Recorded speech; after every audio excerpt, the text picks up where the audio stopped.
Сәлем достар, қалдарыңыз қалай? Бүгін біз шеткі қан айналым бұзылыстарын талқылайтын боламыз. Шеткі қан айналым бұзылыстарын артериялық гиперемия, веноздық гиперемия, ишемия, стаз эмболия, тромбоз кіреді. Қан айналым жүйесі. Бұл жерде қан айналым жүйесі орталық және шеткі болып екіге бөлінеді. Шатаспау керек. Осы жерден шатаспау керек. Орталық қан айналым бұл үлкен қан тамырлардан артериолаларға дейінгі. Ал шеткі дегеніміз артериолалардан кейінгі, яғни тіндер мен органдарда жүретін қан айналым болып табылады. Осы бізде артериола, капилляр, венула. Осы үшеуі бізде шеткі қан айналымға.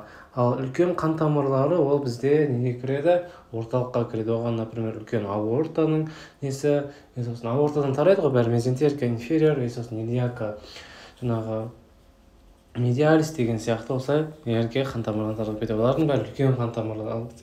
Бұл жерде талқылайтынымыз бүгін біз перифериялық қан айналым бұзылыстары. Оған кіретін артериялық гиперемия. Артериялық гиперемия дегеніміз органға қанның ағып келуінен қанның көбеюі. Оған физикалық, биологиялық, химиялық, психологиялық эмоция әсер етеді. Түрлері физиологиялық, патологиялық болады. Физиологиялық ұялу, физикалық жүктеме ыстық әсер. Біз ұялғанда қатты қызарып кетеміз ғой. Оның бәрі артериялық гиперемия. Физикалық жүктеме кезінде де бізде не болады? Яғни артериялық гиперемия болады. Қан ағып өте көп ағып келеді. Ыстық әсер, күн қатты далада жүріп қалған кезде, күн ыстық кезде бізде не болады? Артериялық гиперемия болады. Бұлардың бәрі физиологиялық, бұлардың бәрі қайтымды. Ал патологиялық қабыну, аллергия, гистамин әсерінен гистамин көп бөлінеді, біздің қан тамыр өткізгіштігін арттырып, қан тамырын кеңейтіп жібергеннен кейін бізде жаңағы артериялық гиперемия болады. Бұл же патологиялық түрлері. Ал симптомы бұл жерде қызару, температура артып көрінеді. Ұстасаңдар, күн ысып кеткеннен денелерін ұстасаңдар, температура қызарып тұрады, осы бізде симптомы.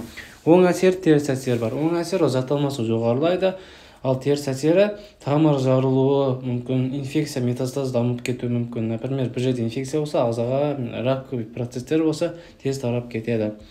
Патогенезі, артериолар ұлғайып қанға толуы, нейрогенді вазодилататорлар ынталанады. Осының әсерінен нейротоникалық эффект, вазоконстрикторлар тежеледі.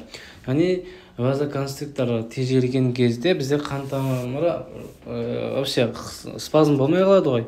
Ал вазодилататорлар артқан кезде уже қан тамыры кеңіп кетеді. Осының әсерінен например, миогенді әсер, гистамин, тағы басқа медиаторлар, серотонин бәрі болуы мүмкін. Ол бізде уже миогенді әсер. Ал микроқан айналым артериолар ұлғаяды, іші қанға толады, капилляр ішілік қысым артады. Осындай микроқан айналымда осындай өзгерістер болады. Енді веноздық гиперемия дегеніміз ол қанның ағып келуінің қиындауы. Уже, например, мына жерде бір тромб болса, венада, ол сосын венулаларда и сосын ол, например, жоғарыра кету керек қой бізге, қайтадан CO2-ні алып кету керек, иә?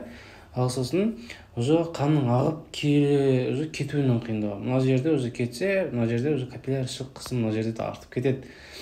Вена ішінде тромб болуынан, немесе вена клапандарының жеткіліксіздігінен, жүрек жеткіліксіздігінен вена капиллярда қысым артады, қан айналым нашарлайды. Уже қан ағып келуі қиындайды бұл жерде, сосын ағып кетуі де ары қарай уже қиын болады. Енді, например, жаңағы көп тұрып жұмыс істейтін, жаңағы физикалық жүктемемен айналысатын жігіттерде аяқтарында веноздық жаңағы расширение, жаңағы варикозный вене бар ғой, осының әсері де уже не болады, веноздық гиперемияға жатады. Например, ол вена клапандарының жеткіліксіздігінен диастол кезінде жүрек, жаңағы қанды осы не арқылы, вена ішіндегі клапандар арқылы сорып алады жоғары қарай. И осылардың жеткіліксіздігінен уже жоғары қарай шықпан қан жиналып, отек болады біріншіден. Неге? Өйткені бүкіл плазма тінге өтіп кетеді. Осылай бізде не болады? Веноздық гиперемия болады. Жүрек жеткіліксіздігі тура сонда. Диастолық қызмет дұрыс болмаса, вена ішінде тромб болса, ал симптом бұл жерде уже цианоз болады. Зат алмасу нашарлайды, температура төмендейді. Неге цианоз? Өйткені бізде карбоксигемоглобинді неге өзі сорып алады тін. Өйткені жаңағы кетіп отқан жоқ, жиналып қалды CO2-нің бәрі, ол тінге жиналып қалады, зат алмасу нашарлайды, температура төмендейді. Өйткені бізде венада температура төмен артериядан қарағанда. Оң әсері ол метастаз тарамайды, қабыну қоршайды. Қабыну мен метастаз тарамайды. Инфекция болса, бір жақсы сол. Теріс әсері склероз болады, атрофия болады. Например, уже себебі неге атрофия болды? Өйткені бізге артериалдық қан келіп атқан жоқ ана жерге. Трофикалық заттар бізде келіп атқан жоқ. Сол үшін не болады? Атрофия болады. Склероз екеуі дамиды. Ишемия, тінге қанның келуінің азаюы. Негізгі осы этиологиялар бар. Механизмдер: обтурация, артерияның бітелуі, ангиоспастикалық нейрогенді спазм болуы мүмкін, ал компрессия сырттан қысылу. Обтурация артерияның ішіне бітелуі, жаңағы эмболия болуы мүмкін, тромбоэмболия, атеросклероз, сосын тромбоз болуы мүмкін. Ал нейрогенді спазм жаңағы осы нейрогенді заттар әсерінен спазм болады. Ишемияның этиологиясы, например, сырттан қысылу, іштен тығылу, адреналин, норадреналин, тромб болуы мүмкін. Патогенезі: бозару, суық басу, ауырсыну, сезбеу. Неге бозарады? Өйткені температура жаңағы қан дұрыс келіп атқан жоқ. Суық басады, себебі жаңағы артериялық қаннан қан келіп атқан жоқ. Ауырсыну болады. Неге? Өйткені ана жерде уже оттегі келіп атқан жоқ вообще, аз келіп атыр. Ол жерде уже аэробты гликолизден анаэробты гликолизға ауысып, лактаттан, қышқыл өнімдерден энергия жасап бастағаннан кейін ацидозға ұласып, ауырсыну, уже сезбеу, осындай нелер бола бастайды. Енді бұл жерде ең көп айтатын мысал инфаркт миокарда. Жүректен уже ишемия, жаңағы коронарлық артериялардың бітелуінен, спазм болуынан уже не болады? Бізде ишемия болып, арты инфарктқа ұласады. Ишемияның алды алынбаса қайтымсыз, арты алды алынса ол қайтымды болып есептеледі. Компенсация. Уже ишемия кезінде компенсация коллатералды жүйе қосылады.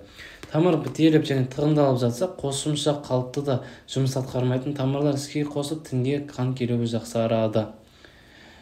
Коллатералды жүйе жүректе және мида жақсы дамыған. Себебі жүрек пен ми өте маңызды орган адам өмірі үшін. Сол үшін бізде коллатералды жүйені жасап қойған ағзамызға.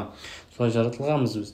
Ишемия қалыпқа келмейтін болса, оның соңы некрозға ұласады, яғни тін өледі. Например, қолды да қатты байлап қойса, 6 сағат бойы уже мына жақтағы қолдың басы өліп қалады, гангрена болып кетеді. Енді коллатералды жүйе жастарда жақсы дамымаған, сосын кәрі адамдарда жақсы дамыған. Соған қарай жас адамдарда егер инфаркт болса, инсульт болса, уже олардың қайтыс болып кету вероятность жоғары болады, чем жаңағы қартайған адамдардан. Ал қартайған адамдарда уже атеросклероздар болғаннан кейін бізде уже коллатералды жүйе қосылған. Мына сосуд блоктап тұр, қан келіп атқан жоқ, ал мына жақта коллатералдар қосылып жаңа қан айналымын жақсартады. Осылай. Ол компенсациялық жүйе. Коллатералды жүйе қалыпты да болмайтын тамырлар. Олар тек жаңағы осындай негізде ғана шығады. Например, мына жерде тромбоэмболия болуы мүмкін, жаңағы тағысы заттар болуы мүмкін. Стаз дегеніміз ол капиллярда қан жүрудің тоқтауы. Клетка бөледі, үшке бөлінеді: веналық, артериялық, капиллярлық болып бөлінеді. Капиллярлық түрінде тамыр ішіне эритроциттердің агрегациясынан дамиды. Қате қан құйып жүргенде деген сияқты. Патогенез эритроцитті сол жерде жиналып қалып зақымдалады, содан агрегацияланады. Стаз алды алынса қайтымды, стаз алды алынбаса қайтымсыз. Енді тромбоз дегеніміз қан тамыры ішінде тромбтың болуы. Уақытынан өмірінен бұрын. Тромб қалыпты жағдайда түзілмеуі керек. Қан кеткенде немесе өлген кезде ғана түзілуі керек. Егер осы жағдайлардан тыс тромб түзетін болса, оны біз тромбоз деп атаймыз. Механизмі: тромбоцитарлық спазмның әсерінен немесе коагуляциялық 13 фактор активтенуінен. Бізде негізінен қалыптыда яғни қан кеткенде уже тромбоцитарлық спазм әсерінен болады. Яғни қан тамыры бізде спазм болып, жаңағы қан тамырын спазм жасайды, уақытша тоқтата тұрады. Ал бұл жерде уже қосылып кетеді осы тромбоцитарлық спазм, сосын коагуляциялық 13 фактор активтенуінен. Енді қалыптыда болмайтын осы екеуі не істейді? Жаңағы тромбоз түзілуіне уже әкеп соғады. Осылар механизмі. Бұлар тек жаңағы қан кеткенде ғана түзілуі керек қой. уже верх триадасы деген ұғым бар тромб түзілудің. Тамыр зақымдалса обязательно тромб түзіледі, чтобы қанды тоқтату үшін. Ол бізді қорғаныштық әсер. Ал қан айналымы нашарлау, венада көп болады тромб. Венада тромб көп болады, себебі қан айналымы нашар ол жерде, қан ақырын жүреді. Сол үшін тромб түзілуі ол жерде жақсы не болады, тиімді оларға. Яғни уже не бар, тромб түзілуге уже венада көп болады. Сосын екінші триаданың екінші несі ережесі. Қан ұюға қарсы жүйеден артық болса тромб түзіледі. Қан ұюға қарсы жүйе бізде осы қанымызды не күйінде ұстап тұрады ғой, сұйық күйінде ұстап тұру керек. Қатты қанымыз сұйылып кетпеу керек, қатты қанымыз тромбқа да түсіп кетпеу керек. Осылай ағып біздің күнделікті өмір сүруімізге керек. Сол үшін біз жаңағы осы верх триадасын жақсы білуіміз керек. Мен комментарийға жаңағы описанияға ссылка қалдырамын, сол видеоны қарап алыңыздар. Ол бізде гемостаз, яғни физиологияның гемостазы. Гемостаздық физиология, қан қалай тоқтайды деген, тромб қалай түзіледі деген механизм жақсы үйреніп алсаңыздар, бұның бәрі тромбоцитарлық спазм, коагуляциялық 10 фактор бәрі өзі не болады, түсінікті болады. Симптомдары тромб артерияда болса инфаркт, ишемия, гангрена, некроз, инсульт болады.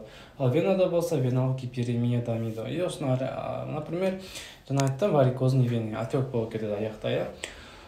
Енді симптомдар осы. Бізде эмболия қан тамыры ішінде қалыптыда болмауы керек зат. Любой зат, например, газдық, қағанақтық, тромб, бактериялық, тіндік, майлық. Бұл жерде газдық дегеніміз жаңағы, например, шприцпен жаңағы ауаны шығарып тастамай, до конца шығарып тастамай салып жібергенде ауалық эмболия болады. Қағанақтық жаңағы бала туылғанда анасынан қағанақ не істеп қалуы мүмкін, қағанақты эмболия болуы мүмкін. Тромбоэмболия, бактериалдық, тіндік, майлық, любой зат болса қан тамыры ішінде болмау керек зат қалыптыда. Ол эмболия деп аталады. Бұл жерде ең жақсы мысал тиала. Варикозный вена болса бізде тромбоэмболия, тромбоэмболия екеуі қосылады, уже не істейді, ол ишемия болуы мүмкін, инфаркт болуы мүмкін, уже бәрін әкеп тастайды. Оған тиала, например, бізде уже варикозный вена деп айттық қой, соны жалғастырып кетейік. Уже сол қатты секіруге болмайды жаңағы варикозы бар жаңағы науқастарға. Өйткені жаңағы тромб үзіліп кетеді да, қатты жүгірсе физикалық жүктеме болмайды ол науқастарға. Себебі тромб үзіліп кетеді да, уже жаңағы тромбоэмболия легочных артерий жаңағы өкпе артериясына барып бітеп тастайды. И солай бізде жаңағы қан келмей қалады да, сразу адам қайтыс болып кетуі мүмкін. Сол үшін осындай совет айтып жүріңіздер жаңағы варикозды бар науқастарға. Может, туыстарыңыз бар шығар сондай. Осын жировая эмболия, майлы эмболия, ол көбіне ұзын түтікші сүйектер сынғанда болады. Осы тақырып назарларыңызға көп рахмет.